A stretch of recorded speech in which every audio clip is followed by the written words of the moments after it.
Olá, Homo sapiens! Tudo bem? Eu sou a professora Raquel, no canal Ensinando Ciências, e vim aqui conversar com você. Espero que você queira conversar comigo. Essa semana nós comemoramos o Dia do Professor. E lá já vai a minha primeira reflexão, digamos assim. Nas escolas onde eu já trabalhei, na maioria das vezes nós temos somente professoras. Inclusive, já trabalhei em escola que só tinha professora, não tinha nem um professor.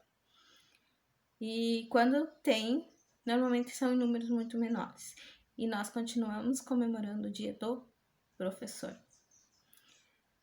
Sendo que a maioria de nós, da classe, como um todo, somos professoras. Então, acho que começamos, talvez, falando em Dia das Professoras. Mas também em Dia dos Professores, né? Quando for o caso. Já que não tem uma palavra sem distinção de gênero, vamos usar os dois gêneros. Porque quando a gente fala seres humanos, nós estamos referindo a todos os gêneros da espécie Homo sapiens. Quando nós falamos masculino, nós estamos nos referindo ao gênero masculino e feminino ao gênero feminino. Mas existe uma palavra que eu consiga colocar todos os gêneros, que é seres humanos. Então, como na nossa profissão não tem, eu acho interessante, eu penso ser interessante, nós especificarmos os gêneros, até para marcar a nossa quantidade de mulheres que estão presentes nessa profissão, efetuando essa profissão. E daí, eu me dei conta que eu não sei por que dia 15 de outubro é o dia das professoras e dos professores. E fui pesquisar, é claro, né? Então, lá vai um pouquinho de história. Não sou muito boa nisso, mas eu pesquisei. Tem uma cola para me ajudar aqui na frente. Então, dia 15 de outubro de 1827, já faz um tempinho, né? Pedro I, que era, na época, o imperador do Brasil, na época que existiam essas coisas, baixou um decreto, ou seja, estabeleceu um decreto que criou o tal do ensino alimentar no Brasil. Esse ensino alimentar no Brasil, esse decreto se tratava, então, de toda a questão educacional naquele momento no país. Da descentralização do ensino, então não só em grandes centros, o salário dos professores, e ali diz professores, porque provavelmente nessa época não tínhamos professoras, das matérias, ou seja, os componentes curriculares básicos que deveriam ser oferecidos aos alunos, e também não fala em alunas, e como os professores deveriam ser contratados, tá? Então, foi a primeira, digamos assim, legislação oficial no nosso país, dia 15 de outubro de 1827, e essa data, então, já chamou bastante atenção. Olha só o que traz o primeiro artigo dessa legislação, desse decreto, né? Que trata sobre as escolas de primeiras letras, que seriam escolas como as nossas escolas fundamentais nos dias de hoje.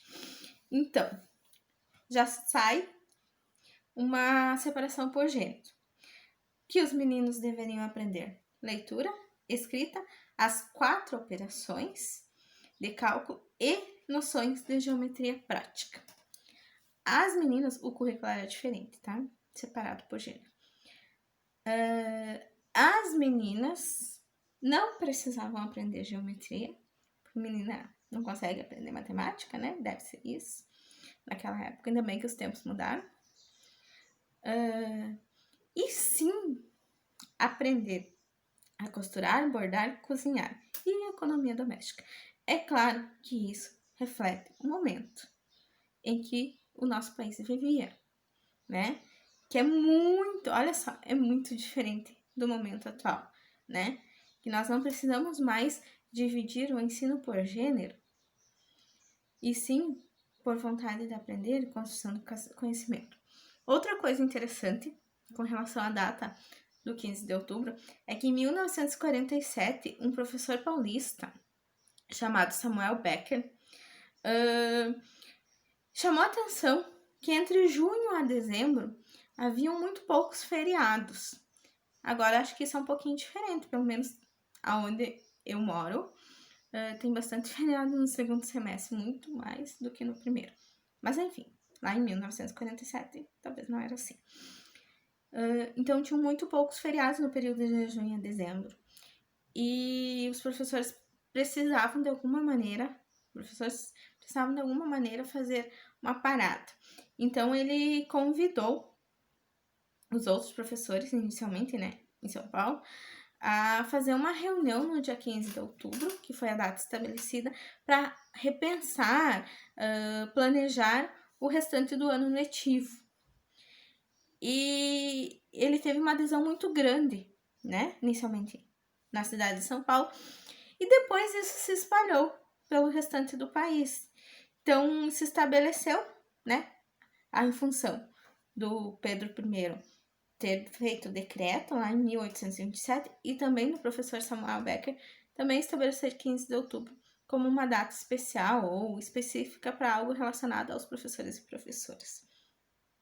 Mas somente lá em 1963 é que houve um decreto federal estabelecendo, então, 15 de outubro como dia do professor. Tá na hora de colocar o dia da professora também lá na escrita, né? E qual era a função, então, desse dia do professor e da professora? Comemorar condignamente o dia do professor. Os estabelecimentos de ensino farão promover solenidades em que se enalteça a função do mestre na sociedade moderna, fazendo participar os alunos, aqui só fala alunos, as alunas não precisam, né, se for o caso, se elas estiverem ali, e as famílias. Tá, então isso é o que dizia lá em 1963. Então, como sempre, eu penso que é interessante nós entendermos de onde as coisas vieram, de onde elas surgiram, para chegar no contexto atual, né? Então, contexto atual, nós temos hoje, dia 15 de outubro, continua sendo o dia do professor, e eu espero que daqui para frente a gente lembre de dizer que também é o dia da professora, né? Porque somos a maioria.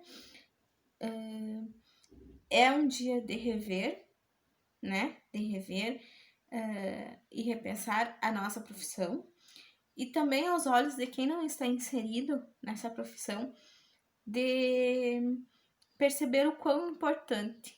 E nesse ano, eu acho que talvez tenha sido um dos anos em que as pessoas mais reconheceram que o papel do professor e da professora são imprescindíveis, e de como nós conseguimos fazer das cascas dos limões uma limonada.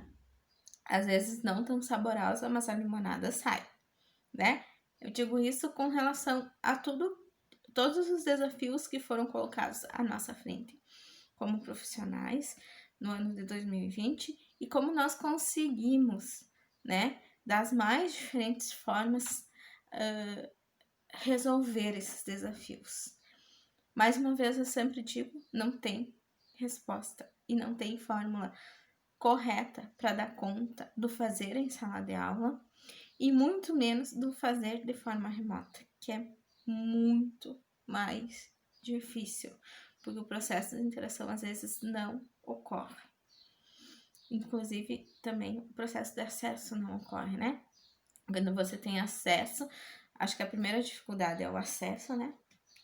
Então, esse ensino remoto chegar a todas e todos os alunos e alunas, e depois que ele chegar, esse processo de interação ocorrer, né? É um grande desafio nosso como profissional.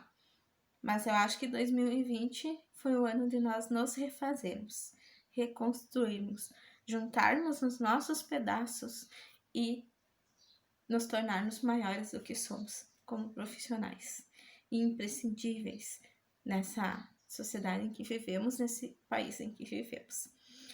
Então, tá aí um pouquinho, um resuminho do que é o 15 de outubro e por que ele existe, né? Que consigamos sempre trazer à tona, então, as reflexões e fazermos e construirmos como sociedade a possibilidade de tornar melhor, de sermos melhor e construir junto aos nossos alunos e alunas algo essencial no nosso dia a dia. Obrigada mais uma vez. Lembre-se de cuidar de si e dos outros. Esqueci. Lembre-se de se inscrever no canal, curtir, comentar e compartilhar. Valeu, moçada!